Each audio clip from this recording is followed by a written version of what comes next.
Welcome back to the 2025 Tire Rack One Lap of America, presented by Grassroots Motorsport Magazine, with coverage this year brought to you by HP Tuners. Tonight is a very lovely episode for you. We've got the one, the only, Jack Beachem. Jack, say hello to everybody. Good evening, everyone. Jack Beachem. Jack Beachem with that, you might recognize him. He was with us a few days ago, along with his dear old dad, Doug Beachem, even though he is Jack anyhow, or Doug anyhow, but y'all are confusing me. Anyhow, Jack is an event manager with Chin Track Days for people who have chins and like track days, as he had said. And we're here with Bryan, as always. So, Jack, why don't you introduce yourself and tell us a little bit about why you're not coming with us this year and what you're doing better instead? Nothing better instead. I started on One Lap in 2013 with my dad. We actually tried to sign up, I believe, in like 2009 or 2010, and just neither of us could get away. Finally made it in 13, became addicted, figured out that I wasn't as crazy as I thought it was when it came to motorsport stuff, that there was this whole network of people that were worse than me, and I needed to be their best friends.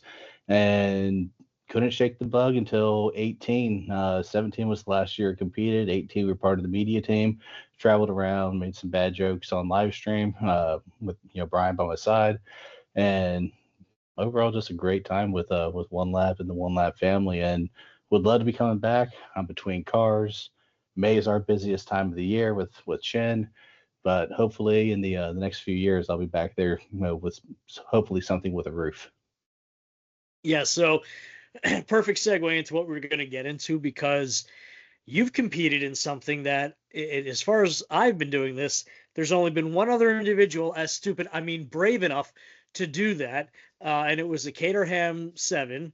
But you famously have the One Lap Atom, and you were running this for, at the time, it was the Brock Yates Tribute Fund, which your dad had started for Brock as he was battling Alzheimer's at the time. Tell us a little bit about that vehicle, what's become of it, and then we'll get into some of those adventures later. Oh, it was a rolling death trap. At the end of its life, fueled by ethanol and pure rage. We were waiting for it just to snap in half, which actually happened to the trailer at one point when we were heading to Dominion.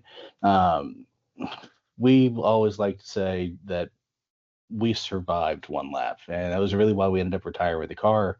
Going to Kershaw, we avoided a few deer. We actually hit a piece of road debris on 26 and exploded a side pod, almost took out a radiator. And we realized with the amount of miles we were putting out on the street, we were going to get hurt. We weren't worried about getting hurt on the track. We were getting worried about getting hurt on the street. And it was the law of averages, and something bad was going to happen, and we didn't want to be involved in that and bring bad memories to One Lap to all of our friends. So we competed, we had fun, we survived. We towed basically a 800-pound bomb behind us that would burn clear because it was filled with ethanol.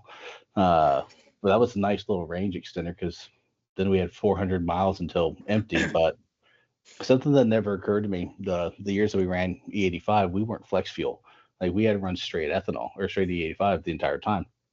So we could have competed under alternative fuel instead of specialty. And it was like 2 years afterwards, I was like, well, crap, we could have done that. Because we'd actually have to segue off the beaten path just to make fuel stops, just to top everything off. And then, a couple extra 5-gallon jugs on the front just in case we ran short. And it really kept things entertaining, that's for sure, in a week that's already stress-filled and entertaining as it can be. Absolutely. And this wasn't an endeavor that you undertook yourself. So obviously your dad shoehorned himself into the car at one point. And you famously have had Charles Esplanade as one of your co-drivers, and then Victor Leo, and then I guess a host of other things in there that had joined you guys, crickets, cockroach, you name it, they were all in there.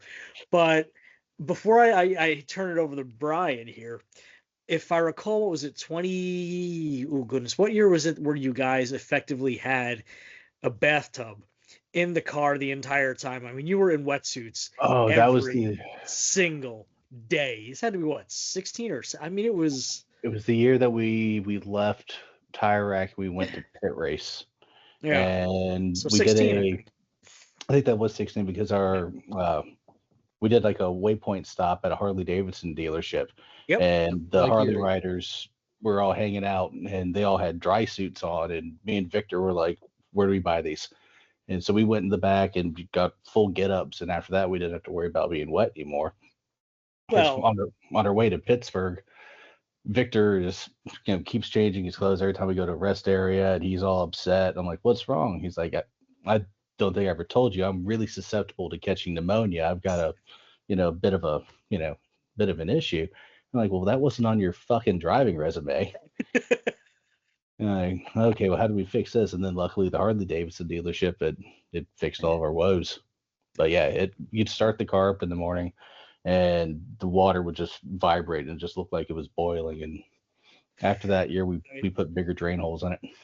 I remember as we would drive by you in the very wonderful comfort of our vehicles. I mean, I just felt terrible for you guys. Not enough to do something about, but I felt utterly terrible because it rained. It had to have been 85% of the time throughout that event. It was the wet lap, and I remember Brian Hare passed us at one point, and he sent me a text, and all it said was, "Did you not get enough attention when you were a child?" So, And actually, quite the opposite. and we heard all about that before. So we like to think of ourselves as comic relief. If you were thinking you were having a bad day, just call the guys in the Atom, and our day is more entertaining than yours is, and we've got smiles on our faces, and just trying to annoy everybody with our, charm and how we endured everything. It is true. I'm sure there are a few nightmares, however. But Bryan, go for it. He got me thinking about all the rain. He got me thinking about a picture that I took that I couldn't find earlier at Crescent with Charles walking in his driving suit, walking the water out of the seats. He took the seat padding Oh, out I've of the got car that. and put it down on the ground and was walking the moisture out of the seat. Yes, yeah. There's this picture of him just standing there, and he's just staring at the seat cover, like, Yep. him staring at it's going to do something about it. But that was Charles. He was such a magical person to hang out with, just because he's a 50-year-old child. Yeah. He fits in perfectly with the crowd. Yep. So while you're finding that photo, I will share a photo of the vehicle of which we are speaking of for those who might not be familiar. So this is the bathtub or the hot tub time machine that Jack would drive around the country with various individuals, various men, to be very honest, and then he would get very wet and then go run around a racetrack at a very high rate of speed. So it was a good time. It was a very interesting vehicle and one that certainly drew a lot of attention to, as you can see there. I guess this was one of the last years because it has the Brock Yates Memorial Fund on the side there, but drew a ton of attention to the charity. So that was a very, very cool thing to do. And I believe that's turned 17 at Sebring with Victor behind the wheel that year. Yes, Well, it that is. was the Star Spangled Helmet. So, yep. So, as they're all looking down into their laps for various reasons, Bryan, why don't you kick off with the next one? So, yeah, I had a two-part question on that one. So, what was the most? Yep, there it is. What was the most miserable drive in that car, and what was the sketchiest drive in that car? Are they And mutually I think I know exclusive? the answer to both of them. They are mutually exclusive. So sketchiest or most miserable drive was Sebring to, I think it was to Grassroots to CMP. Was that route? 16? No, 17. 17. So we know how to stay warm and dry. We had never experienced fuck you hot. And that was a different sensation. And so leaving Sebring, it's 85 degrees, 90 degrees, and we're stuck on I-95 outside of Daytona. And we ain't moving. And we are cooking the radiators, fans going like crazy. And one of us is going to have a heat stroke. And we stopped for fuel, and I told Victor I was going to go inside and buy 40 pounds of ice, and I was going to fill the tub with ice and make it into a cooler, and let's just drive down the road and try to endure the traffic. And he goes, that sounds like a great idea. But in an hour and a half, when all the ice melts and now it's 1,000% humidity and still 90 degrees, I'm going to kick the ever living shit out of you. And I go, all right, we're just going to keep going the way we were. That 2 orders of ball soup, please. Yeah, that was the most. I just foresee like a been. thunderstorm happening right over their vehicle as everything evaporates. Oh, I remember at one point I was trying to get some airflow down my pant legs because all the air passes through the radiator into the tub and is trapped underneath the cowl. So I actually had my right leg out of the car above the cage in the windshield and was using it as an aqueduct. And then my leg got stuck. I couldn't get it back in. And so trying to pull my leg back over the cage and finally figured it out. The most miserable, sketchiest drive. We had left Lyman and had done the meetup at Tire Rack Denver, and we had the short, tiny, no problem little drive between Denver Tire Rack and Pueblo, I think. Yeah, and this is actually a good famous Doug story, but that's kind of a segue. Probably won't get into. And was that when they hit the deer? No, I think that was going to Kershaw. Okay. So Dad's riding with Brock. It's me and Charles, and we had been taking the front wing off the car and putting it on the trailer because we didn't want to shatter the wing on something. Turns out the wing, Charles found out at Crescent, was much stronger than the front subframe, and it wasn't a problem. And after that, we left it on. So it's raining like cats and dogs. We're going between cells. Charles is sketched out. He told me later that it was the third sketchiest thing he'd ever done in a car. And I feel proud to be part of that legacy.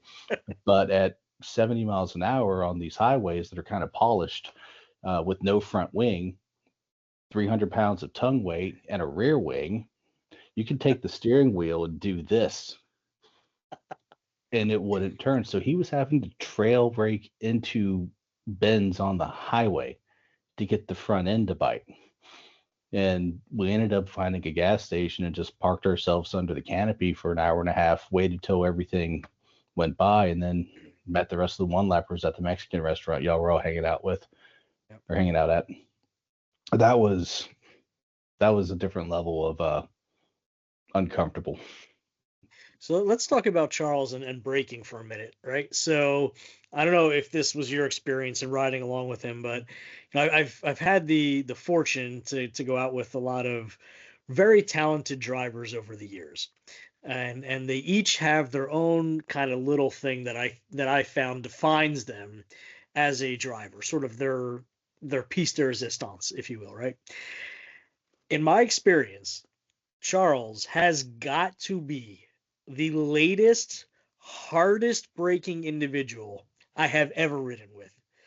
I mean, the man will use every last ounce of lateral grip to slow that vehicle down at the last possible second before trailing off anyhow and going through a corner. I mean, yes, I've been with individuals who have cornered faster, who have, managed tires, a little bit better, driven at that fine edge a little bit more, but no one, and I mean no one, has outbraked Charles in my experience. What was that like for you? And he loved the ABS that we had on the Atom. It's one of those things that made that car special, because otherwise we would have been rolling around on 4 flat spots the entire week. They're called squares, Jack. Yeah, it makes it a little more entertaining, just like the entire time.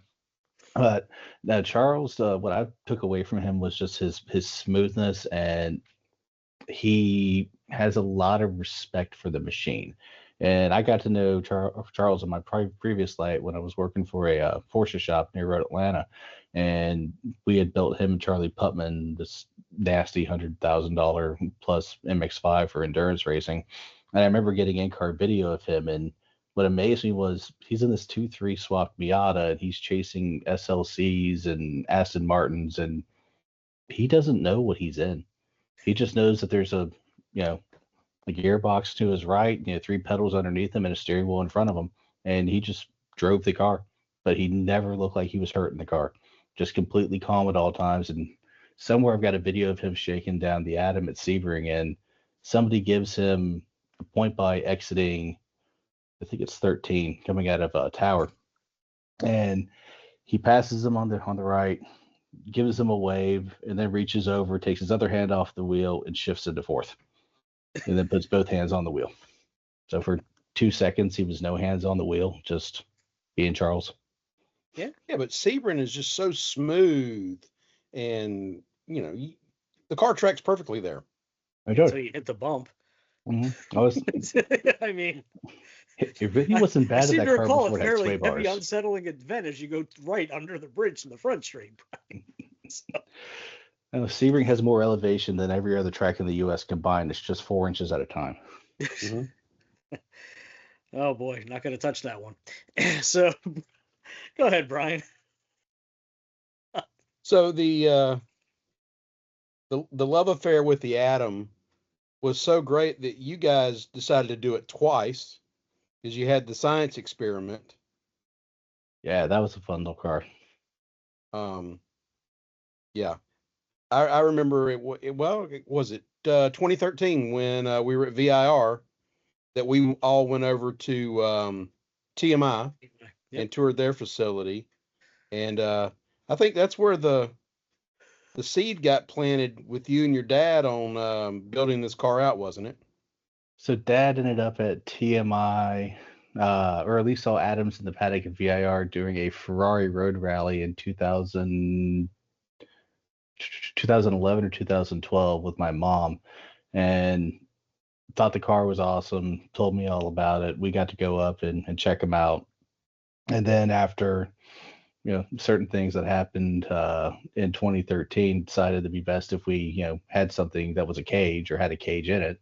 Turned out it was easier just to build a car that was a cage. And so we built the Atom starting in late 2013, got a beginning of 14, and just started putting miles on it. And then from the development and the evolution of the car going from NA to turbo, and then changing wheels and tires, brakes over the years, master cylinders, we ended up with a whole bunch of spare parts. And I wanted to pick up a second Atom, something that was NA and light and less of a handful than the turbo car, because by the time the tires got up to temp, the power would start going down, and there was this weird crossover where the car was only happy at like 85% or higher, which really made it entertaining to drive because it only had one speed flat out. The science project was a different cat because it was 1,300 pounds, 300 crank horsepower, and it was built using all the spares we had. And TMI ended up having a bunch of stuff left over from the first prototype Atom 3 that they built. So we put new seats in it. They built a new cage, but the transmission, the engine, I think the master cylinder, some of the brake components, a lot of the stuff was just leftover parts that we had laying around. The shocks were off the prototype car that they had. They just been sitting on a shelf for 10 years. And it's like stuff that they can't sell that no one wants. And it's like, I'll take it. And we built a really cool little car, and the cars were about a second apart on any given track. And it was really cool to have both cars out at any given time running with each other because they were really similar. And I think it was a unique vehicle, not just for the fact that it was an Atom, but for all of the work and all of the changes that had to happen to make that A, road legal, and B, to be able to last. I mean, I remember talking with your dad for a long time as this car was being developed, and he was going over all the kind of one-offs that were going into this, from the motor that Honda had not done, up until then for you guys, and the suspension. I mean, just everything, and it was truly a one-off at every element of it, and just seeing it get to the road and perform the way it did, and not just that, but improve year after year and do it again and again was something really special that I'm glad I was able to see. But that was so cool. I mean, how was that for you? Because that was obviously, you had just kind of broken your chops a little bit earlier. You had already written off a vehicle. You've done the rental car tour, and now you're in an Ariel Atom doing all this one-off. So for you, what was that progression like? Luckily, I had a really good teacher the first year with my dad who taught me, how to persevere, and you don't go home just because, something happened you didn't want to. But then Charles was just awesome. He taught me a bunch of things. He taught me a lot about driving. He improved a lot of my skills. And that first year, I really just sat back and just watched him do his thing. And there was, I did the drag races, the autocross. He showed up at NOLA when we did the oval and almost was too late to compete. And then I got food. Well, being like 60% of the rest of the one lappers got food poisoning. But getting to run that car and then watching it evolve, and going from the factory aero, and then we put the good aero stuff on it from Rob Fields, and the car just kept getting quicker and easier to drive, and start changing up the stagger, get a little more wedge in it, and it started, just picking up more speed.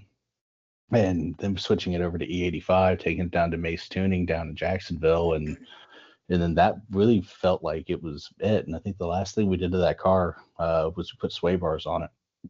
Again with a good air with Rob Fields, but it just became just a development kind of nightmare. It started off fun, little things here and there, like, oh hey, we have this little thing underneath the dashboard, and we can put bins in it. And it's like we have a glove box. This is awesome. To okay, so now we're 360 wheel horsepower at 1,600 pounds on E85, and it wants to kill you at any given time. And you're like, oh no, this is still fine. We're gonna make this work. But every time we came to one lap, the car was a little bit different. And the thing that always surprised me was we never 100% expected that we would be at the end every year. We would show up and we wanted to run up front as best we could, but we wanted to have as much fun as everyone else, if not more, and try to make people smile, make kids smile on the road. Because that was really the giving back thing. I remember a couple of years we had a game where we tried to get as many pictures of other people taking pictures of us on the road. So you'd be going down the road and it's just be like a car full of kids, taking a picture. And so we'd take a picture back, and it just became a fun little game. But yeah, it was really, really cool though. Lots of awesome stories, and hopefully the person who has it now, it's up at a VIR club member owns it now, and I hope it's still being a good car for him. I hope that they bring it out this year to join us on the one lap, because we're obviously going to VIR. So it would be wonderful if they bring it out to come see the event this year. So you should reach out to them and have them come out, and Yeah, I can shoot him a text. Yeah, it'd be great to be reacquainted with the vehicle. Say hi, and maybe we can push it into another hotel, because I know they have lodges there, so we can maybe get it in the front door there. Bryan, why don't you expound on that one? Yeah, 2017. Yeah. The year of the pranksters. Yep. Yes. I remember witnessing. I never put hands on the car. I would remember witnessing a group of scallywags unhooking the trailer, disabling the sliding doors at Sebring 7 when it was still called Chateau Elan. Disable and just put it in the and rolling the car into the lobby as a grand sculpture as you were walking into, say, a Ritz-Carlton somewhere. So that was such a fun drive. So we had left Road Atlanta, and we were the first pack to leave, and we were having fun because we had our range extender, and ended up getting hooked up with Chris Lewis on the highway, and put him on our Sun Pass so he could go down and just cruise with us. And we didn't see another one lapper for 8 hours. It's dark out. We're pulling into 7. I'm pulling into Chateau, and we're sitting there right at the intersection. If you come from downtown or if you come from 98, and Andy Halls and Ann pass us in the GTR. And we're like, oh hell no! So we pull out, and they go to pull into the track. You've got the weird little lane situation there, and so now we've got an opportunity to get ahead of them. So me and Chris pull into the parking lot, and I realize Chris ducks left, I duck right, and we both come under the portico at the same time, just full ABS. And Indra, the one of the managers there comes running out, followed shortly after by Reinhardt, and hollering like, "What are y'all doing? What's going on?" And then she sees me and Victor, like, "Jack, Victor, what are y'all doing here?" Victor grabs her, goes, "Indra, this is the official charity. This is the car entry for it. Do you mind if we put it in the hotel?" She's like, "Oh, we have to ask Reinhardt." Reinhardt comes down. "Sure, absolutely. You can do that. I don't care." And so we open the doors, we push the Atom in, leave the trailer just sitting there on the curb. And I have never seen that many parking violations on a car when I came down the next day to it. That was pretty awesome. I know Brian Hare's car also got vandalized in the parking lot that evening. And Careless. yeah, It yeah, was. It wasn't vandalizing. It was improving. We improved things on the one lap. I seem to recall the GTR having many streamers on there. I think all the GTRs had many streamers. They did. Well, it was great because we gave the Godzilla figurine. Yeah, the Godzilla figurine on Bob's car had his mustaches going on afterwards. Had a great Fu Manchu. And don't know how the hell that happened. Yeah, it's astounding how those pink and blue ribbons got on there, or yellow. And then we had the Michelin vehicle, which was suddenly sponsored by Falcon Tires, which was also a good time for them. They appreciated that. I don't remember that one. Oh yeah, yeah. I said, "Michelin, those Falcon Tires of yours." It's just Oh, it was a good time. Never give me paint ever. No. Or zip ties. Or zip ties. That's another favorite. Was that the year that we put the logo in black on what's his name from Chariots of Palm Beach's rear wing on the GTR? Oh, Hugh. Well, yeah, he didn't find it until months later. He's like, "Somebody tainted my wing." No, it wasn't months later. So it was Will called me on that one. So it was on their way back to Palm Beach. So let's fill It's people. when they were loading the car up. Yep. Well, it was in transit. So it was. Let's backtrack a little bit. So what was it, 2016 or 17? 16? That was 16. Okay. So Hugh, it's when he won, I guess, right? So it was Hugh Bate had 15. What's that? 15? Yeah. He had a Nissan GT. It was 10 years ago. Nissan GTR. They called the Red Rocket, right? And it was he had a rather large rear wing on there. And it was AutoNation was sponsoring us at the time because that's where I got the vinyls from. So I had extra AutoNation vinyls and an X-Acto knife. And what we did was we started parsing out the letters to have fun with some of the vehicles. Well, on Hugh's car, he's a very proper gentleman, English gentleman, and we may have taken the letters TAINT and put them in a order similar to that on his rear wing. But his rear wing was black, so you couldn't really see it unless you were higher up. So at the end of the event, we always have a team photo. And the photographer goes to the top of the annex of tire rack and shoots down onto all the cars. And in the official yearbook from that year, if you look at Hugh's car, you will see it says paint on the rear wing. So he was unaware of this, fortunately, until Will Turner was transporting his vehicle as well as some others back to Florida. And apparently, whilst this was going on, Hugh, at a stop, puts his hand on the wing to get something, and he feels the lettering. And he wonders what this is. So he climbs up and he kind of looks at it. He's like, "This is how I heard it." Will says, "Who the bloody fuck tainted my wing?"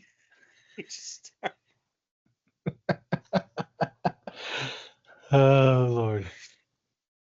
Good times. So, yes. Mm-hmm. And was that the same year we did MILF Mobile for the Honda individuals? And they kept having to rip it off before they went off for the drag racing? I felt so bad for them because they were so afraid of getting in trouble with corporate that they wouldn't play the game with us. And like the Toyota folk the next few years, and us messing with Rutledge Wood when we hid 3 people in the back of the minivan at Summit Point, and he was getting an interview, and then we popped up and started interviewing him. It was interesting seeing the different dynamic between the manufacturers when they came in, because Honda they were a race team. They were racing PWC and doing a bunch of stuff, and they didn't want to get in trouble. They were on a shoestring budget. Then Toyota came in, and they were more like, hold my beer. We're here. We're gonna have fun. But let's fit in as best we can. Otherwise, they're gonna mess with us, which is very true. We're gonna mess with you regardless. Oh, 100%. I mean, I remember sneaking behind the Honda as it was heading up to the start line for the drag racing, just slapping the vinyl on there really quick and then ducking away so it would at least be in the shot. So, yeah. Come on back sometime, though. We'd love to have you. So go ahead, Bryan. So, going back to the Atom, I got to drive the car twice, once at Audubon, and then once taking my wife around Kershaw. CMP, yeah. Yeah. Scared the bejesus out of her. And I don't think I ever got over about 75 or 80 miles an hour, but I don't think she liked dragging her butt along the pavement there. Well, you were supposed to put her in the car, not behind it, Bryan. No, she was in the car. Okay. So the car ended up being a really, really good bracket drag racing car. Yeah. Once you learned it, what was probably one of the most fun events during one lap that you ran and did well in?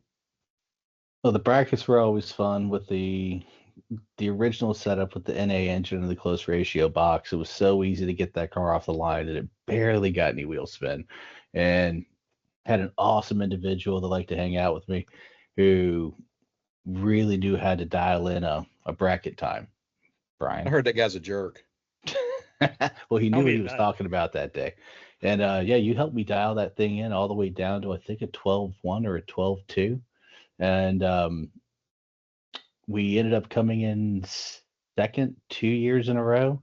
One of those years, a bit of a iffy finish. I think somebody got to go run a second time because they had some kind of issue. It is what it is. If we go back and change things, it wouldn't be as much fun. But no, the car was great at brackets. The one that still surprises me, there's two. Getting fast time in the afternoon session at CMP, because the car just felt like it was all over the place and didn't think anything of it. And when I came back in, I just went straight to the concession stand and got myself an ice cream cone, and because I wanted to relax. And then Dad's coming over, he's just giving me thumbs up, and like, well, what happened? He's like, you were fastest. I was like, oh shit. But then going to like a big boy track, Road Atlanta, and I can't remember if it was the morning session or the afternoon session. Must have been the afternoon because Kate Speed blew that boost line in the morning. So it was me and Noser, and I think he beat me over the 3 laps by 100th, which, talking about a car that's running 170 plus on the back straightaway versus 145, and we were 100th off and over 3 laps, which is just holy crap. I go back and watch those videos. I'm like, well, there's 100th there, and there's 100th there, and there's 100th. I just distinctly remember watching you come down to the front straight at Road Atlanta, and not very many cars that are going down that hill and making the right can you see in complete and utter opposite lock, basically aiming toward the wall, catching your vehicle as you're going around that corner, and you still have a lot of room to correct. So, I mean, that was just, wow. I think the thing that probably came closest was the MG a couple of years ago, Dave Schatz. That little thing buzzing around, that was pretty close. But just watching you come down the hill, just full on opposite was interesting. But being that close to Bob K, how many laps do you have at Road Atlanta? More than 5, at least 5, if I had to put a number on it. 500 or 5,000? Like 120 days or something. If I go back and pull up my spreadsheet, and so I'm in a unique situation where I can do some real fun testing. So it's a great thing with it being with Chen and having my dad with the trailer. He drag his butt around and drag the car around, and we just go run it every single chance we get. Break it, take it back to TMI, fix it. A few weeks before one lap, I got permission from control to follow the last car out at Checkered Flag on Saturday, right before lunch. and follow last car out and proceed to start finish line. And I did a dead stop run 3-lap flyer during one of the chin events just to see. Well, my big question was, did I have to hit the brakes for turn one? As turn one's, you turn in at like 95 miles an hour, and it's close. It's a good lift. But that was the big question I had, was how was that car going to react like that? And finished my laps, came in, and was like, I can go a little faster than that. So I remember Brock walking up to me and put his hand on my helmet and goes, "You have nothing to prove." And just looked at him like, "What?" Like, yes, I kind of do. So talking about those 3 laps at Road Atlanta, how about walk us through what a good lap at Road Atlanta is like? It's a dance. I mean, Road Atlanta is it's the track that I have the most laps at, that I drive the slowest. And the more laps I do at Road Atlanta outside of competition, the slower I go. And I love the track. I respect it. But I know at some point I'm going to put a toe out of line. I'm going to make a mistake, and not all mistakes are recoverable from at Road Atlanta without coming back on the back of Wade's record. And I've actually been on the back of that record in the Atom in 2014, doing an event with SCCA, and I actually crashed it on a cool down lap after setting a class record. Just brain dead, bonehead thing, and just wasn't paying attention for a fraction of a second. The car just hooked left at turn 3 and went to the concrete. So I really enjoy it nowadays, driving it in Miatas, because you're not carrying the lateral load. Well, the speeds that you were in the Atom, because the Atom was like 117, I think, at the apex of turn 12. Miatas are like 106, which is a lot more manageable. It makes it a little bit more fun there. But the place where I really miss the Atom, though, is tracks like VIR. Big open runoff, big sweepers, the uphill S's. It really, I wish I could have run that car and with one lap at that track. Absolutely. So as we start to wind down, and it's always lovely to have you and your dad, and quite frankly, y'all have some amazing stories and have done some really cool things. When are we going to get you back? As soon as we can. For a while, Dad and I were playing with the idea of flipping the script the other way, and instead of the Atom or something uncomfortable, see if we could get somebody with a Cullinan to let us borrow the vehicle for a week, and whoever was driving at the time had to wear a 3-piece suit or a tuxedo. I was going to get a tuxedo racing suit made. Something silly. Like I don't know if I can, if Dad included, can come out there and not have as much fun as we possibly can by just being a little bit different. Because I know he wants to come back. I definitely want to do also. It's just finding the right vehicle, the right opportunity. Well, I happen to know that Hertz has an adrenaline collection, and vehicles like their prestige collection, like their 7 Series or their higher end Audis. They don't tend to track the vehicles if you're going to a racetrack. The things like in the adrenaline, like the GTRs and the Shelbys, they do, but those they don't. So take that as you will. Exactly. More bad ideas. Exactly. Excellent. But in all seriousness, Jack, it's always a pleasure to talk with you. And I'm going to digress for a second, because you and your dad are still the major driving force behind the Brock Yates Memorial Fund, our official charity for the One Lap of America. This year, I know Steve Rossini, who had sort of been handling the things for you guys over the past few years, this is his final year with the One Lap. And then afterwards, Bryan and I, more Bryan, I think, is going to be taking over that mantle. So between this family here of all of us who I think do this event for the same reason, and are still involved with it for many of the same reasons. Kind of you, Jack, being a legacy and somebody who's obviously clearly put your time and and seat and floaties in to do this event. And, you know, Bryan, who's put up with me since 2012, and me, who for whatever reason has been doing this for way too long. You know, we're super appreciative of your efforts, your dad's efforts, and we cannot wait to have you back. So please, please, please make it happen. We want to hang out and see it, not just on the screen here. Absolutely, guys. But for miss you too. Yeah.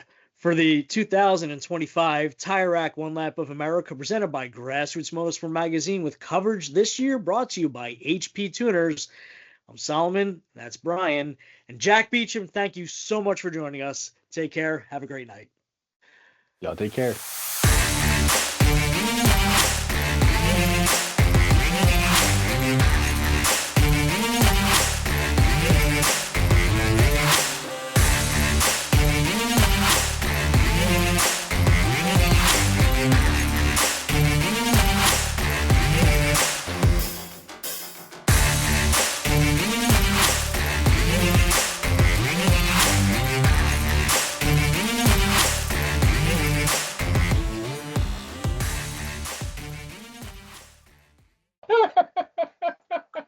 I can't shut it off. Fuck the internet.